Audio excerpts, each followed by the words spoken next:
Today we're joined by Imran Khan himself. Imran Khan is a politician and a former cricketer who served as the 22nd Prime Minister of Pakistan from 2018 to 2022. One of the all-time cricketing greats, he won the 1992 World Cup. He founded the Pakistan Tehreek-e-Insaf Party in 1996 and served as the Prime Minister of Pakistan. It gives me great pleasure and honor to welcome Imran Khan to give an address to the Oxford Union today with us. Thank you.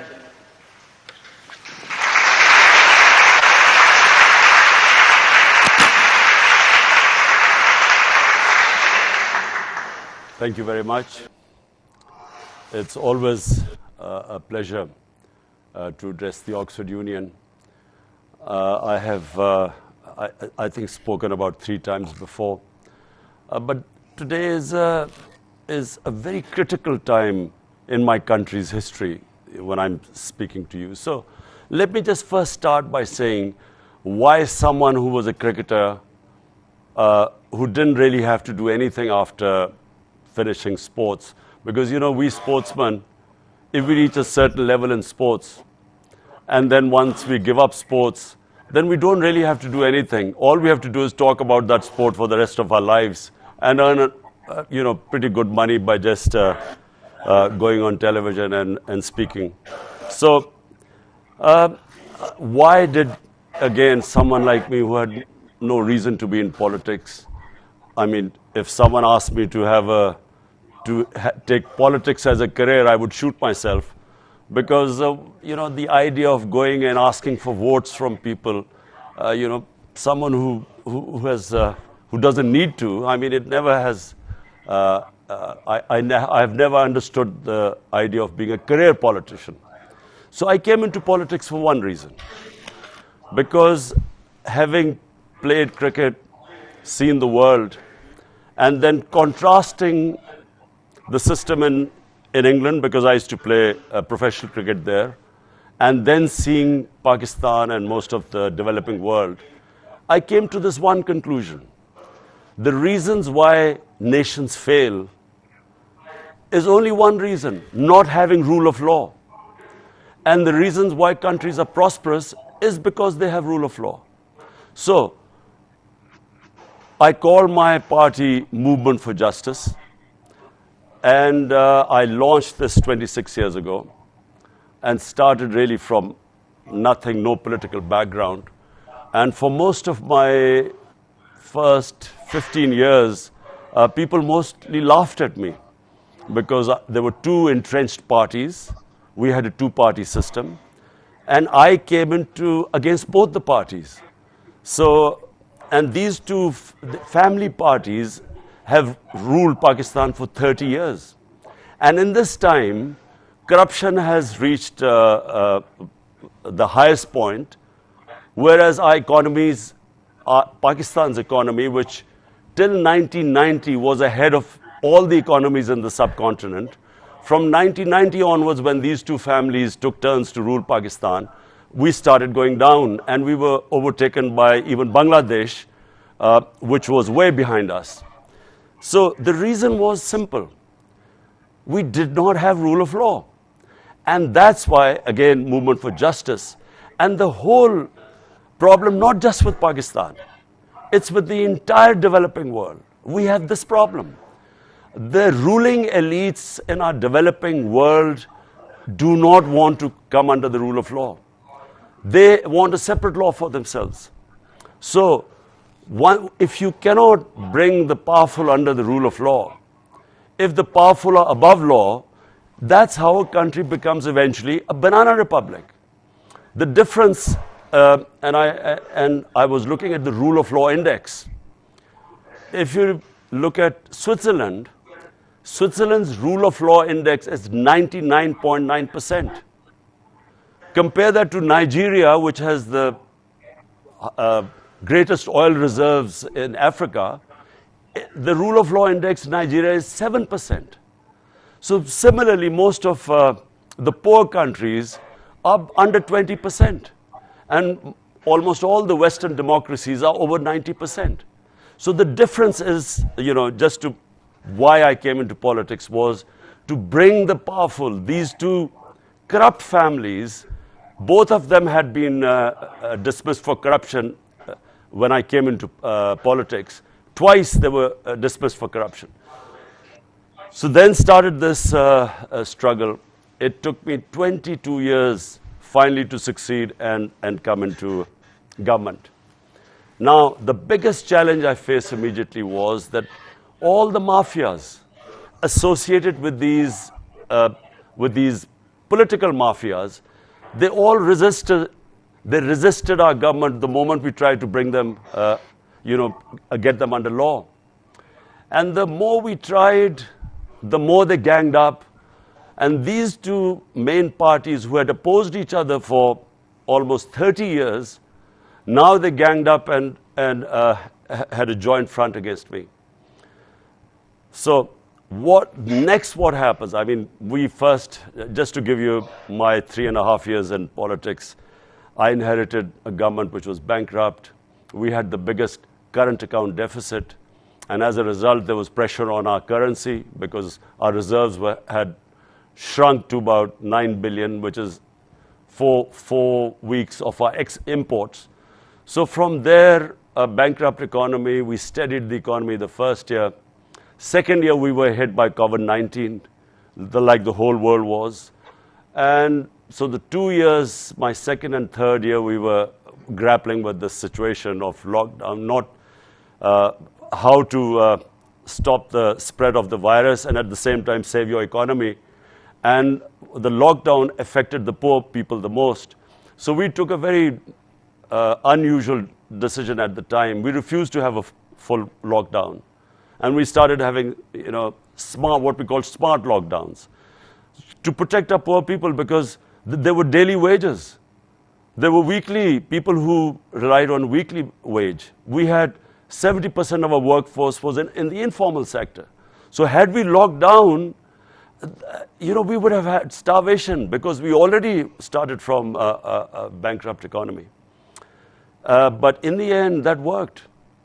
And we saved our population from COVID. We had the lowest death rate in the subcontinent. We saved our economy.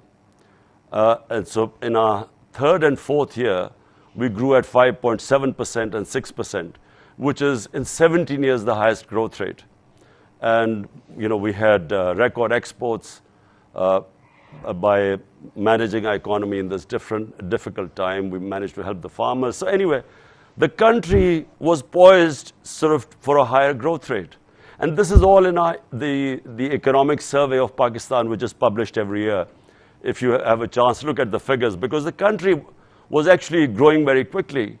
We had a problem which the whole world was post-COVID, and that was the commodity super cycle, the energy prices going up.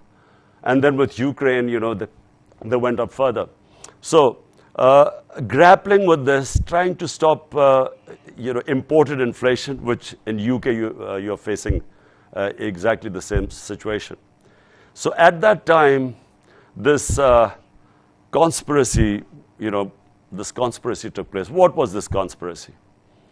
On 6th of March 22, the Under-Secretary of State of the US, he meets the Pakistani ambassador in Washington. And, this is an official meeting. There were note takers on both sides. And he says that, look, there's a vote of no confidence coming. At this time, there was no vote of no confidence against me. And he said, if it succeeds if it doesn't succeed against me, in ousting me, then there will be consequences for Pakistan. But if it succeeds, then all will be forgiven.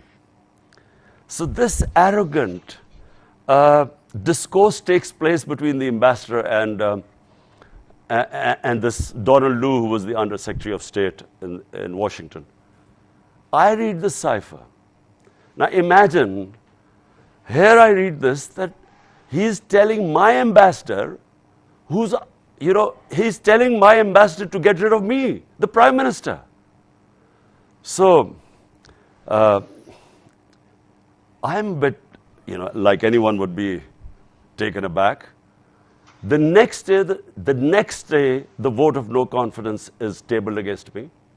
And suddenly about 20 of our parliamentarians start meeting with the opposition. And then openly there was this horse trading taking place, horse trading, where roughly about $1 million were being dished out to buy our M&As. And so our government falls. But what happens after? Subsequently, what happens? We are replaced by a government where 60% of the cabinet is on bail on corruption cases. And the two families that had been calling each other crooked and putting each other in jail and corruption cases unite against me, are brought into power, and they then try and suppress this movement because people spontaneously came out in the streets. First time it's happened in our history. So people came out in the streets protesting against this regime change. And they then used brute force. Pakistan hasn't, under democratic government, they have never experienced what in the last 6 months happened. They used, on 25th of May, we had a peaceful protest. The police went into people's houses, thousands were put in jail. There were women, families, children were, because in our protest, families participate. First time ever so much women participate in our rallies. So they tear gassed them, they beat them up, and this is all on video. So that happened on the 25th May. But what they thought was that would scare people. It actually had the opposite effect. So rather than our movement after post my government going, rather than it sort of slowing down, the movement got stronger and stronger. And there were two sets of by-elections, one in July and then one earlier this month. So both by-elections were swept by us, by my political party. So since then what has happened is that this reign of terror is taking place in our country. There's a clampdown on media, unprecedented. There are cases on me, there are terrorism cases. There's a terrorist. They came to arrest me on a terrorism case, and the case is that one of my close aides was subjected to custodial torture. He was sexually abused. He was stripped naked.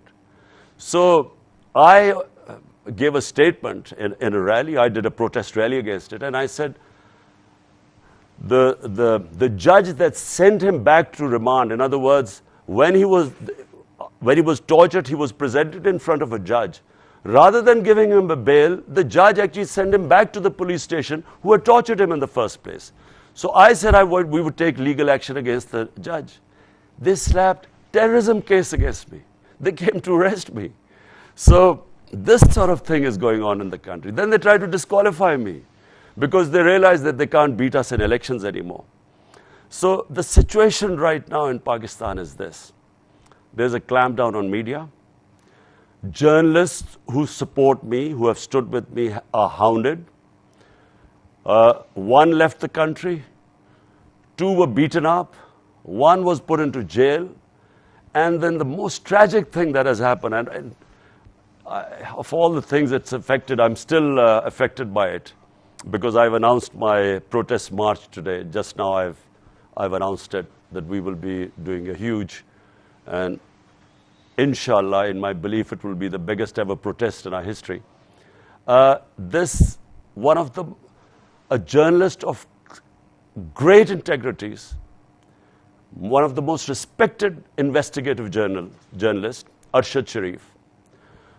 He was constantly writing about this regime change and how this conspiracy took place, and he constantly wrote against it, and these crooks which have taken over, who, by the way, $5 billion of their corruption cases, they came into power, and through a legislation, person-specific legislation in assembly, they're removing themselves from these corruption cases. It's never happened before. So people who were writing against them were was subjected to all sorts of victimization. But the most tragic one was Arshad Sharif. First, they threatened him. They went into his house and abused his family and threatened him. And this guy, one of the most courageous, bravest journalists I have ever met, I warned him. I found out that his life was under threat. I warned him. Then a second time when I warned him, we managed to get him out of Pakistan. We had a government in KP, so we managed to get him out of Pakistan to Dubai. There his visa was running out. So Pakistan government was wanting him back. So in order to get away from being facing certain death in Pakistan, he then went to Kenya where he didn't need a visa. And day before yesterday, he was murdered, assassinated in Kenya. And that has really, it's a mixture of depression and hatred in this country right now. And hence I've announced my march. And the idea of this protest march is to show the government where the public stands right now.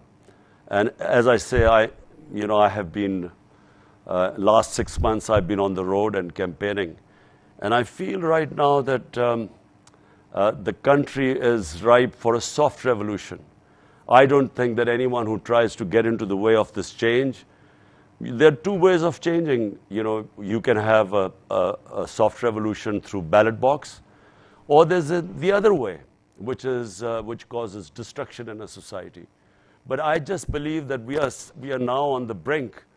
Either we are going to change peacefully, or I'm afraid it will lead to chaos in our country. So that's where we stand today. So I look forward to your questions.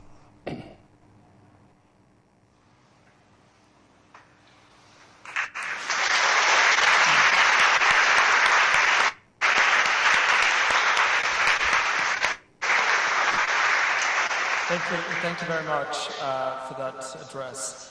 I'd like to sort of get into some questions before we get into some questions from the audience here at Oxford Union. And I wanted to start off with of course, the biggest news that is surrounding freedom of press at the moment. So we all heard about the recent tragic news of Arshad Sharif's death in Kenya from yourself as well.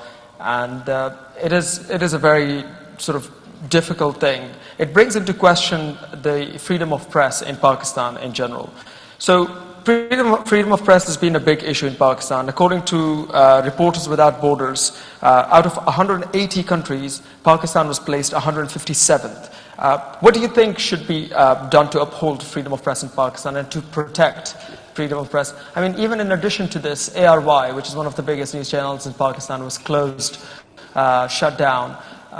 So I wonder, what do you think would be a solution to this sort of moving forward? Look, let me say that who is worried from freedom of press?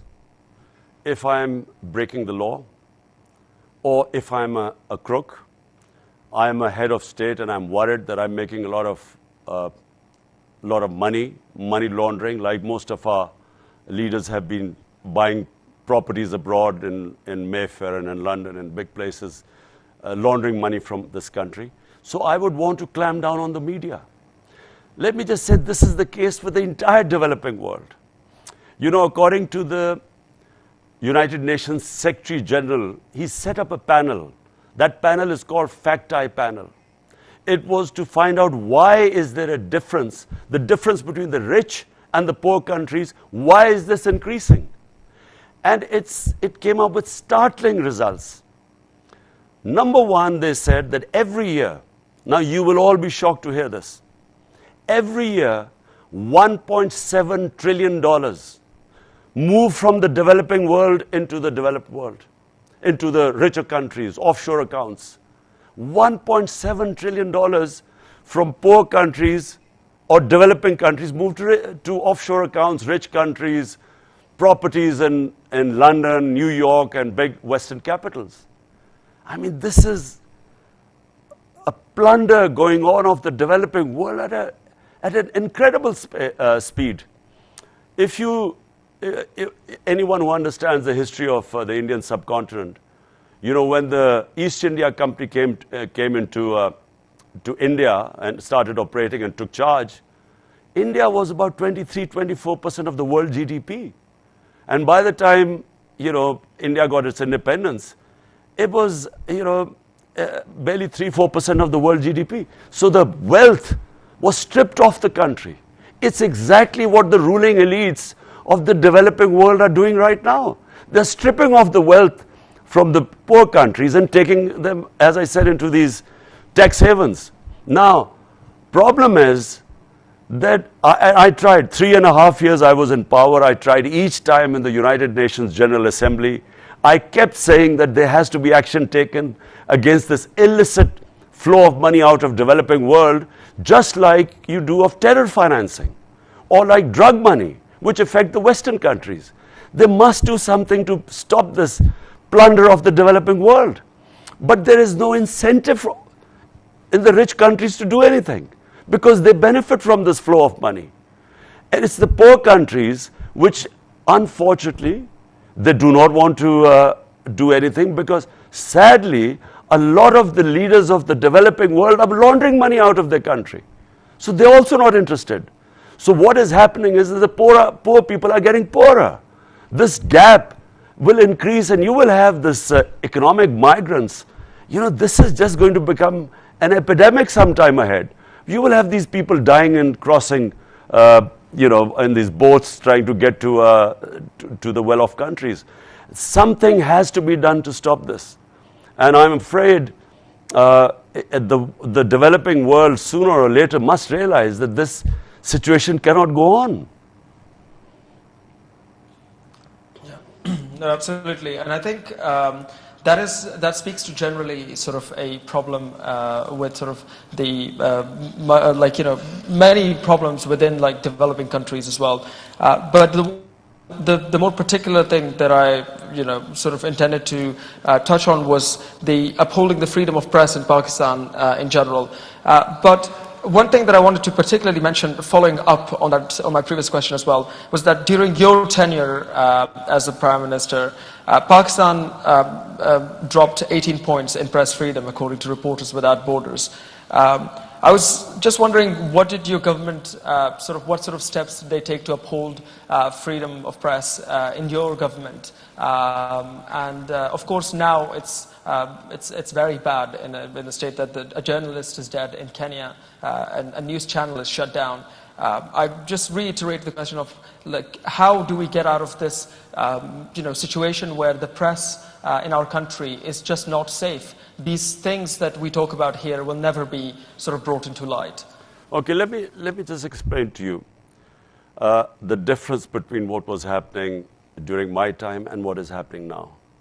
There was not one journalist that my government ever thought of, forget about persecuting, I mean, even trying to muzzle him.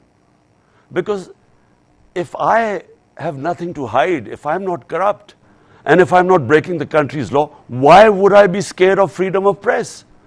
The people who are scared are the mafias. And this is what is happening right now. These are mafias. The problem we had, and which is why maybe, because what, you say that we went down a few notches. Look, when I took over, we had been going through this war on terror. 80,000 Pakistanis died in this war on terror, which we participated in, which we never should have. It wasn't our war. But as a result, 80,000 Pakistanis died. Right now, there is still terrorism. We still have Pakistanis dying of terrorism, but on the peripheries, not like it was before. But when you're fighting against terrorism, I'm afraid that's when the security agencies, then they take a much stronger role. And the abuses would take place by the security agencies because they felt they were fighting terrorism and they were endangering their soldiers' lives. And so they would be sometimes taking very harsh actions against anyone who criticized the security forces. But those actions were always by the agencies. And the 2-3 times when we found out, and I can give you examples, immediately we took action when, journalists were picked up. But never from the political government, because we had nothing to hide. In fact, the only problem we had was we don't have libel laws. So what was happening is that me as Prime Minister, I was libeled a couple of times. I went to court as a Prime Minister, but even I couldn't get justice because we have a real problem with defamation and libel laws. No one gets convicted here. So what we need is, we need freedom of press and responsible press, where if you cross, like in UK, if you cross a certain line, then I should have the ability to go to court and get compensation. And I've been in a libel case in England, and I know how strong the laws is. Unfortunately, this is not the case in Pakistan, which is the problem my government had.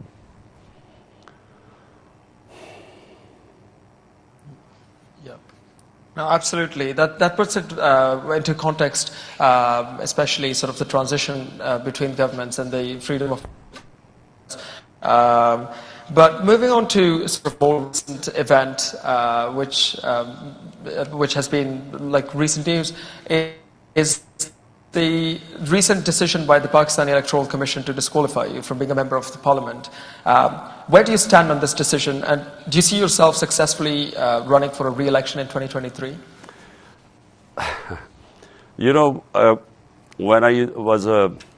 When I started playing cricket, and when children and as boys we used to play cricket.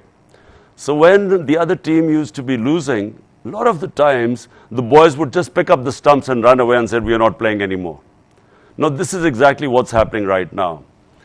In 2 by-elections which we've competed, it's never happened before that sitting governments have been routed in the by-elections. It is because of massive public turnout. And it's also because, despite the fact that the election commissioner is completely biased, it's not even biased, he's just part of their team. It's like them playing with their own very biased umpire. Now, and I'll just give you an example. 9 times the election commissioner has given decisions against us. 9 times we've gone to the court who've overturned the decisions because they've been so biased.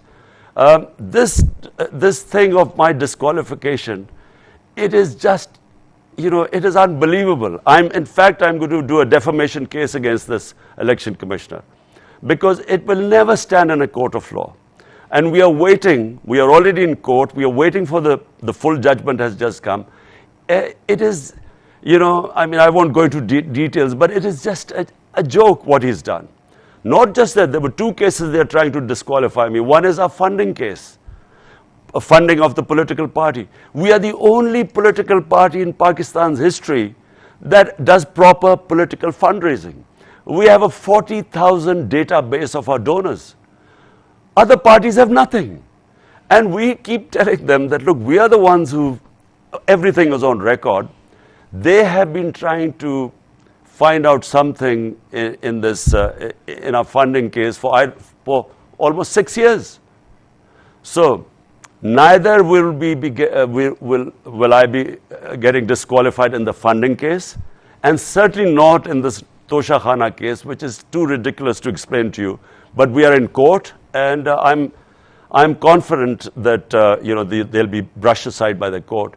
But there is a desperation. They've just done another terrorism case on me. So they might, God knows, they might try something else. I have had 24 cases against me right now.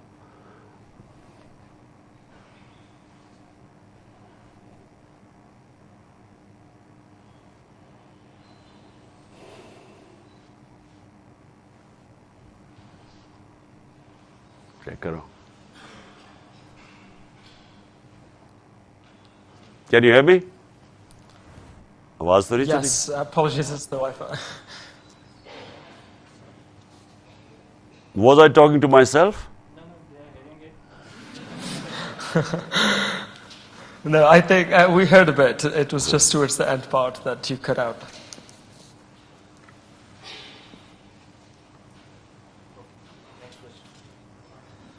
Yeah. Apologies. Next question. The Pakistan divided.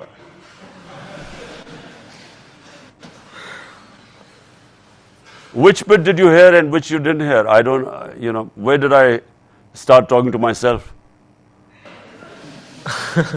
I think generally we heard. I think you covered the point in general, and I think it's sufficiently clear that that you of course do not agree with this decision, and you want to, of course, that you will be rerunning and that you will be contesting this decision in any case, and it's that you believe that it's ridiculous.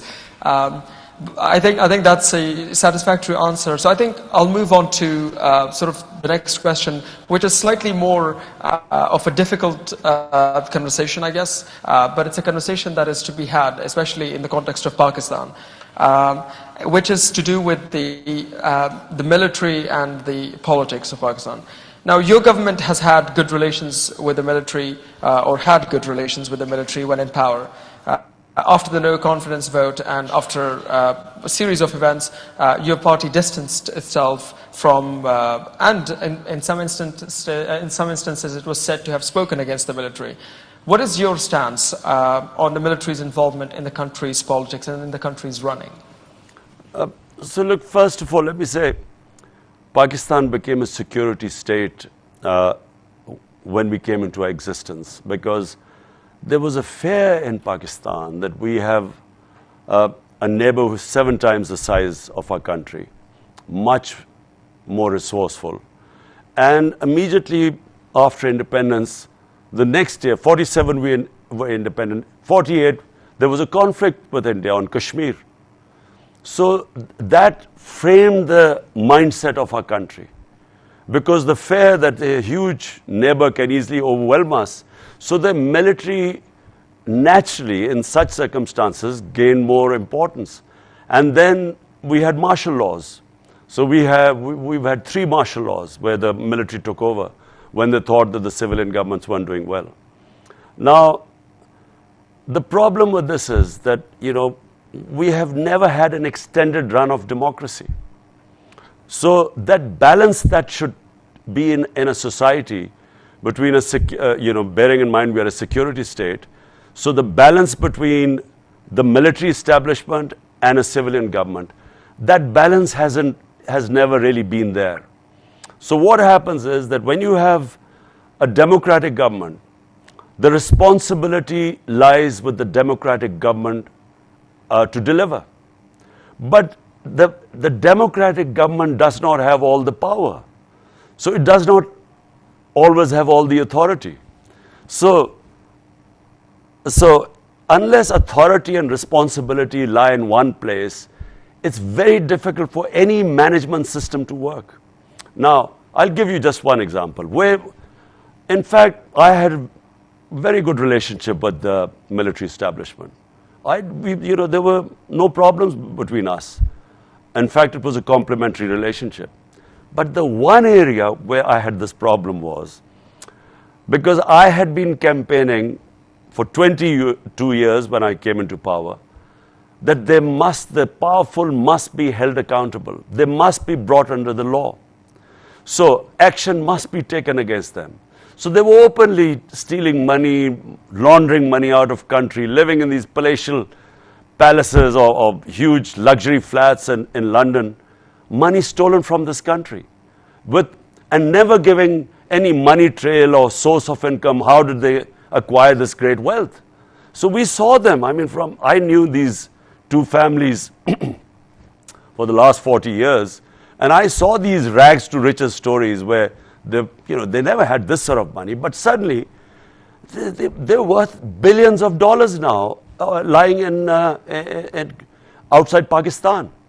So my point was that these 2 corrupt families and people associated with them, they should be held accountable, and there were already cases pending in our accountability bureau. So all I was asking them was that action must be taken. Now, unfortunately, the accountability bureau was not in my hands. So and they were controlled by the establishment. Now, I would keep telling them that, look, take action against these people. But unfortunately, for some reason, the establishment's views on corruption were completely different to mine. They did not take that seriously. I kept telling them that no country can prosper if the ruling elite is siphoning off money outside the country. And, I kept, because, they didn't have any idea, they did not understand the difference, as I have mentioned earlier, why countries fail. The developing world and the developed world is rule of law, because the reason why countries prosper is because once you have law, you have level playing field, you unleash the potential of a society.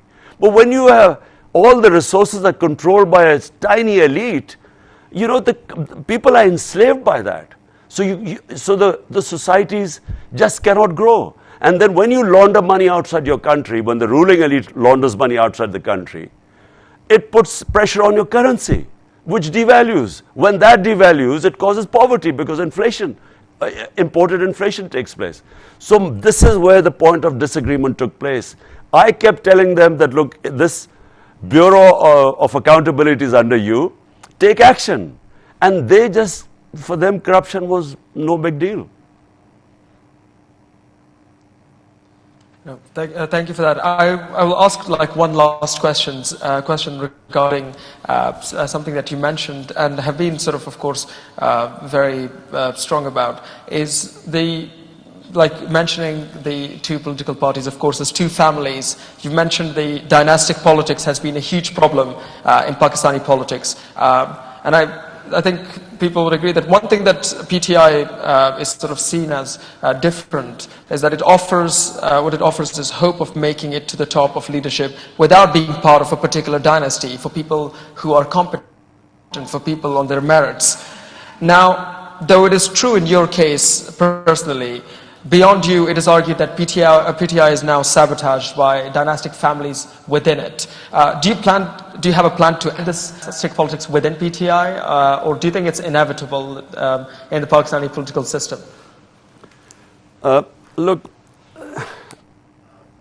as all of you sitting there would know, the reason why democracy forged ahead of monarchy or kingship is because democracy, actually, the better the democracy, the better the meritocracy.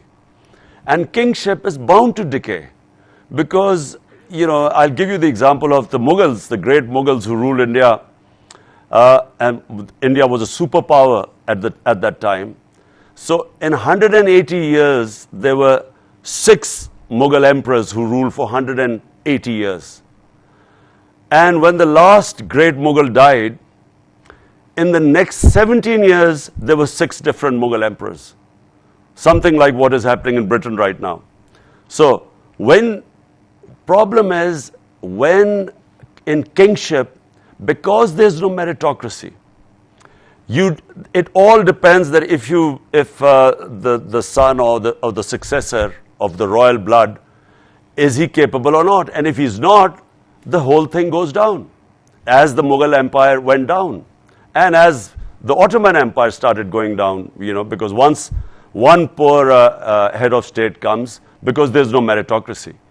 Democracy, the better the democracy, the better the meritocracy, and therefore you have better leadership. Now, problem with Pakistan has been that we have what is called the feudal system. The feudal system meant that there were the rural landlords who had huge land holdings. They could do politics because they had time and money. Because, normal people just don't have the time and money to do full-time politics. So they dominated Pakistani political scene. And they became, the children then succeeded. So it became a family affair. As these two parties are, they are family affairs. They are, for instance, the Benazir's son, Bilawal, he's never worked 1 hour in his life. And he's head of their party. Same as Nawaz Sharif's successor, his daughter. She's never worked 1 hour in her life. So they imagine when they take over. So we have the worst of both worlds. Sometimes the princes were actually trained in statecraft. So they were much better prepared than in our case with these feudal children who have no experience of governance or statecraft. So therefore, the families have gradually, the country has gone down, as have the parties gone down. Now in my party, what I hope, and I tried once, we held a huge intra-party election. It was the first time a party had held such a huge scale intra-party election, but it didn't work properly because it was the first time we had tried. We tried a second time, and we tried to use technology, but the elections, the general elections came, so we stopped. But my idea is that the only way you can have meritocracy in the party is if you have party elections. So from the experiences we've gained now, we were setting up a system to have a proper intra-party election. And that election will ensure meritocracy. And that is the only way you stop this dynastic politics. If a family member is good enough, fine, he can come up through the elections. But it should not be this nomination that just because you're born in a certain family, you should be automatically, get a party ticket. That should not happen. Absolutely. Thank you very much for this conversation. I would like to sort of, for the last part of this conversation, move to the floor for any questions that they may have for yourself. So yeah, I open the floor for any questions. I recognize this member in the blue jacket. Yes, please speak loud. They will give you the mic.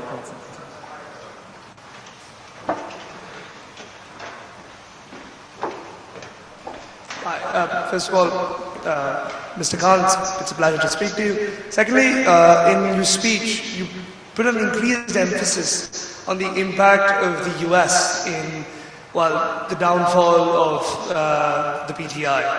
And we've seen that these developed nations, through which a lot of developing nations' money now goes to, regularly interfere in the matters of, South Asia and the global South.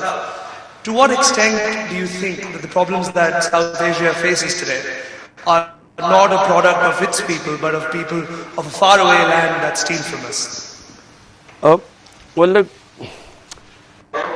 let me just say one thing, that great powers always want to have their sphere of influence. And they always want, this is throughout history, they always want governments that are part of their influence, so would do their bidding. And unfortunately, Pakistani governments have all been in the US sphere of influence. And we have, the worst thing in my opinion, where we did, part of our foreign policy is that we made decisions not for the benefit of our own people, but to please the US. So we joined the war on terror after 2001. And 80,000 Pakistanis died. 3.5 million people got internally displaced. Our ally, the US, conducted 400 drone attacks on Pakistan. Judge, jury, and executioner. So many innocent people got killed. And they took revenge against Pakistan's security forces. And we lost over $100 billion to our economy. And we didn't even get thanked for that. And I opposed that war throughout because it was not in Pakistan's interest. So countries make decisions which are of interest to their people. One of the things which was mentioned in this Donald Lu in the cipher, in the conversation with our ambassador in Washington, he said that I had taken a decision to go to Russia on my own. And that was held against me. But why was I going to Russia? Because Russia would have supplied us with cheap oil. India, an ally of US, is getting oil from Russia at 40% discount. Now, 120 million Pakistanis are vulnerable. Almost 50 to 60 million are below the poverty line. Another 50 to 60 million, a price shock, inflation, would push them down the poverty line. Means they can't have 2 square meals a day. So my interest should be my people. I should not be serving the interest of another country at the expense of my own people. So my people, 220 million people elected me to serve them, not to serve other countries' foreign policy objectives. And this is where the problem rose. US is not used to Pakistan having an independent foreign policy. They wanted these pliant stooges like the one right now who's our prime minister, you know, who would do whatever they order him to do. So it doesn't mean you're anti-American. This is the problem, this imperialistic mindset that if you do not obey them, then you are anti-American. But if you talk about your own national interest, which is what I did, and I think for somehow in this Biden administration, they just thought that, you know, I wasn't the right one and they wanted a more pliable stooge.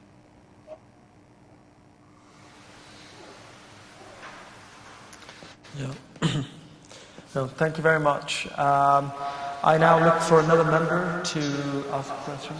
I recognize that member just right there. Could you please right there, second row? No, sorry, just in front of you. Yeah. Yes, you. Yes, this lady here. Okay, I guess. Just give it to her.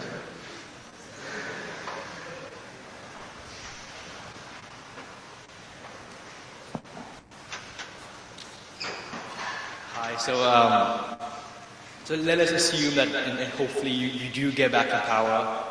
I know it's a big... So the camera is behind you if you want to So hopefully you do come back in power. Hopefully you are able to reduce the army's power and by doing so reduce corruption, fix the legal system, and fix dynastic politics. So in that process, how do you think you'll be able to control how much power you individually have? So in other words, as you break down this corrupt military control system, how do you make sure that this new system is democratic? Look, like Pakistan, like most of the developing world, we have series of problems. You know, there are a lot of problems we face. Number one, we just do not have enough money to spend on our human beings. So, you know, human development, you can't really rise as a nation if you don't look after your human resource, if you don't invest in your human beings. Problem is that all this prosperity comes after the rule of law. So it's my entire life's experience that unless you have rule of law, you don't have democracy. If you hold elections without having rule of law, you will have warlords, you will have mafias coming up because they will have more resources. They will have the muscle. So in a society, the key is, I go back, which is why I started my politics 26 years ago. You must bring the powerful under the law. So this is my number one thing. If you ask me what is the one thing I would do if I ever get it back into power, is rule of law. But you can only do that if you have a good majority in a parliamentary democracy. Last time when I came into power, I had a coalition government, not a strong government. And so therefore, it is very difficult in a parliamentary democracy. If you come up with a coalition government and a thin majority, you are always subjected to blackmail. You can't make strong decisions because, you know, you upset powerful mafias who then have ways of undermining you. So if I come into power, I will firstly only come into power if I have a clear majority, because otherwise I would not be able to implement my reform agenda, which starts with rule of law. And I believe that everything follows that. Prosperity follows once you've established rule of law and justice. Yeah. No, thank you very much. I recognize the member. Well, just as a Hello, Mr. Khan. Thank you very much for joining us here today. You talked about rule of law. While it is very important to uphold the rule of law, but during your tenure, you've been accused of breaking the rule of law yourself. You've been accused of breaking the Constitution, Article 92, by preventing the no-confidence vote despite the Supreme Court's decision. During your tenure, there was a sitting MNA who was incarcerated despite the Supreme Court decision to release him, and yet your speakers did not give an order to bring them to the Parliament despite it being against the law. So, firstly, while you do talk about the rule of law, how do you respond to the fact that you yourself have breached it? Secondly, and very quickly I'll ask, you talked about press freedom. During your time, there was a journalist who was abducted and tortured, Matiullah Jan. During your time, Abzar Alam was shot. It was during your time, Nusrat Javed, another journalist who criticized you, had to leave her job. Salim Safi had to leave the job. So, while you do talk about press freedom when you are out of the government, when you were in the government, you were yourself curbed on press freedom. So there's a pattern that while you are in government, you do something else. When you are outside the government, you do like to appeal to a populist agenda. Thank you.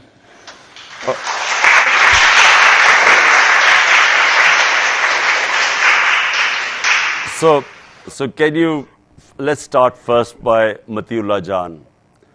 We found out Matiullah Jan had been picked up night before. The first thing we did was in the morning when we found out he was released. We found out that he had been picked up by the security agencies because he had said something against them. My government immediately had him released.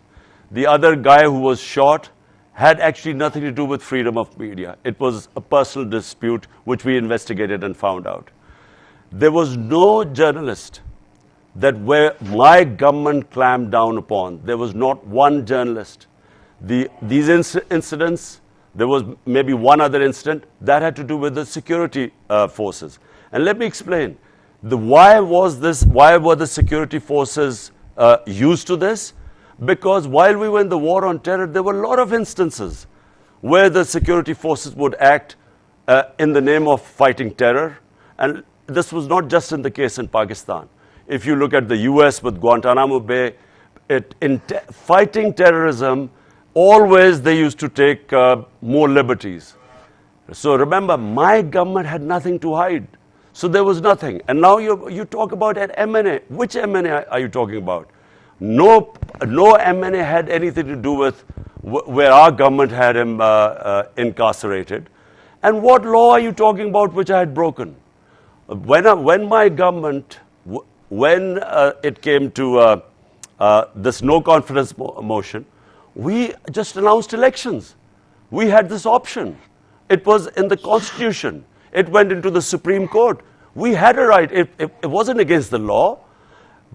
If rather than having your members of parliament being sold like, like sheep in an auction, the best was go to the people, let them decide, who they wanted to form government in Pakistan, rather than spending millions of dollars to get buying your members of parliament.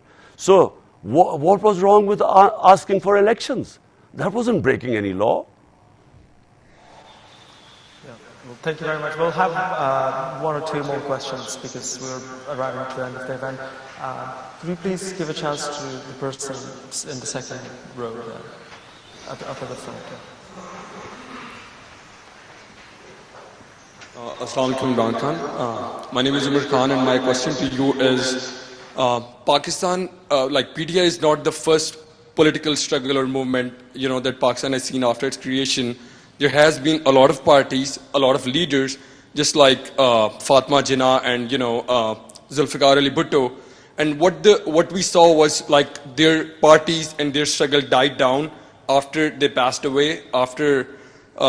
So is this the same that's going to happen with the PTI? Like people call it like a big bag of wind, and it's just one man show, and it's all just Imran Khan. Like recently we saw in these by-elections, they were like, you won on 6 seats, and the only other candidate which PTI had, the daughter of Shah Mahmood Qureshi, she couldn't win. So do you have a plan after, like for PTI after Imran Khan, do you have a systematic way where there's going to be a successor to the party, to your struggle, or it's just the Imran Khan? Well, look, first of all, I don't have any family which is, none of my family members are in politics, as opposed to the two family parties where all top positions are their family members. And I repeat, the only way of having meritocracy in the party are intra-party elections. And the first thing after the general elections, this is exactly what we are going to do. We will hold intra-party elections, and that is the way you avoid dynastic politics and you have meritocracy. So last question, please. Yes, one last question. Sorry. Can I recognize this member here, please? This girl here. Thank you. Asslam-O-Alaikum, sir. My name is Malaika, and my question to you is regarding with the long march that you're organizing currently. With this historic feat that inshallah you can achieve, what do you think this will impact in the future of Pakistan, and what is the message that you're trying to send to your opponents? Look, democratic parties always go back to the public.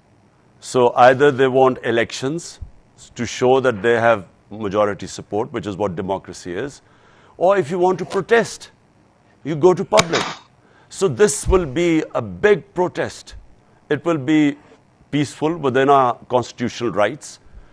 We will remain, we will not break any laws. We've assured everyone that. But it is very important for a democratic party to show that where does the public stand. Now, I remember when Britain entered the Iraq War. I think one of the most amazing sights for me was when I saw almost 2 million people marching in London against the war. And I think that that's a sign of a nation that is alive, that is aware, that knows its rights.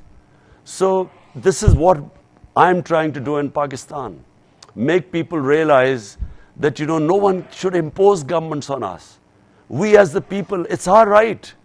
So, we should decide who should govern Pakistan. No outside conspiracy involving, and plus these cabal of crooks. They by spending money which they have and, imposing a government on us and then using state oppression to crush us. We are not animals. We are human beings. Humans have rights. So this is what we are trying to do. This march will show where the people of Pakistan stand. And I feel that, it will be historic, inshallah. I'm a born optimist, having a sporting background. You never enter a match thinking you lose, so you always think you'll win. So I feel that it will be one of the biggest protest movements in Pakistan's history. Thank you very much. Thank you. Thank you very much.